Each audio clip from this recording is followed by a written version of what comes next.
What's going on for the dough? It's me, Tommy T, and we have Ashlyn. And today, the topic is what makes a good relationship. What makes a good relationship? That's a really loaded question. But I think that in any sort of relationship, whether it is friendship, platonic, family, what makes a good relationship is good communication and acceptance on both sides. So both sides have to make it a priority of trying to make that relationship work. You hear a lot of the times people talking about 50-50. And then that, both parties got to do 50-50 of being even. But the reality is nobody ever has 50-50 worth or even 100% worth of anything ever. So it shouldn't be, so it's not 50-50. So in a relationship, it should be 100-100. Is that what you're saying? Nope. In a relationship, sometimes it's going to be 80-20. But is that a good relationship? That's what I'm saying. Yes. How's that a good relationship if one person putting in 50 and the other one only putting 20?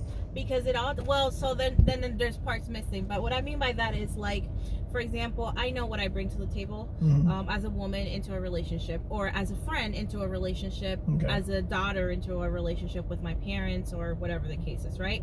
So I have areas and strengths in life that are valuable, right, in any relationship. But then there's also areas that I'm not good at. So the relationship that I'm going to make with somebody that is going to be great is I highlight those things for them. I can do those things for them, and then they make up for the things that I lack. That's nice. Don't have, essentially, or I have a hard time and I struggle with.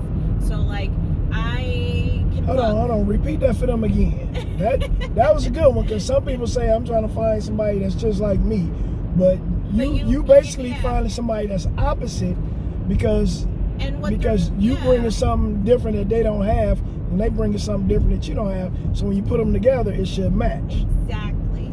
That's a good answer. The perfect person for you, it is going to be somebody that has the things that you need, and sometimes the things that you need are not the things that you already have. You don't need those things. You already have those things. But you do need someone who appreciates those things, right? Okay. So having them and needing them are two different things, and then finding somebody who recognizes and values those things is also different. So I would like somebody who, for example, let's say has financial matureness, right? That they are they have financial intelligence, they know that part, they are extremely good at saving, they can plan out and budget everything, right? That would be, let's say, something that I need. Let's say somebody else, like me, for example, I shop a lot. I'm really good at shopping, right? My perfect person essentially would be financially intelligent, right? And then to them, they would admire the fact that I do the opposite, essentially, right? I am really good at shopping. So for shopping and thinking about things that they're not thinking about, then I would highlight that on their end, and they would say, hey, you know what, even though I'm better at this than you, I appreciate this because it works really well and goes along with this. So what about this? So say you said you like to shop. So say the person that you with, because if he's doing if he's good with financial budget or whatever, and he like, nah, we ain't shopping for that. That ain't in the budget.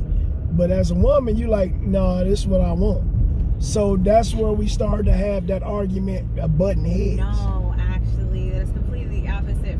I don't know if you remember, but at the beginning I said that you need, for you to be able to have a good relationship, both parties must be willing to make that relationship work a priority. So he got to make it work because you No. So we both have to be able to make it work, right? Okay. So instead of him saying, no, this is the budget, is more like, here's the budget, right? Let's look at a way that we can give you a little something of what you like, and then me as the other party that likes to, let's say, spend, right? I would be like, all right, I need to follow his guidance in the budget that he's putting out, and respect that. So say you looking at a Birkin bag, and a Birkin bag is running what, $1,000, $1,200? More, but yeah. How much we talking? We talk a couple bands, yeah. Okay, so we say $2,000 for a Birkin bag, He look at the budget and say, I can get you motherfucking Gucci for $400. Or he can get me.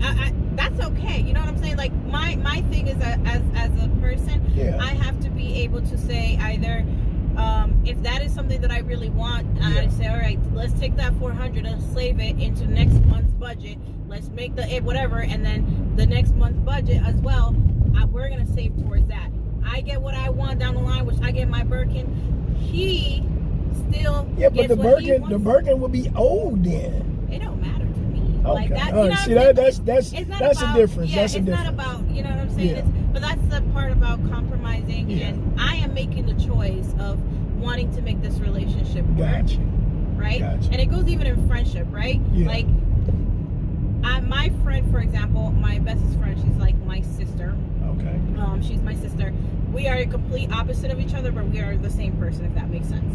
Okay. A lot of the times we continuously make the choice, right, of putting our friendship as a priority in life by necessarily, let's say, when we plan to do something fun, it may not necessarily be something I like to do that is fun, right? Yeah. She likes to do it, it's fun, and I'll say, yep, let's do it. But in turn, she's like, all right, so you decided to join me in something that I know it's not 100% fun for you, so we're gonna do this for you while we're doing it. That's a good friendship. Then. So it's all about compromising, I think.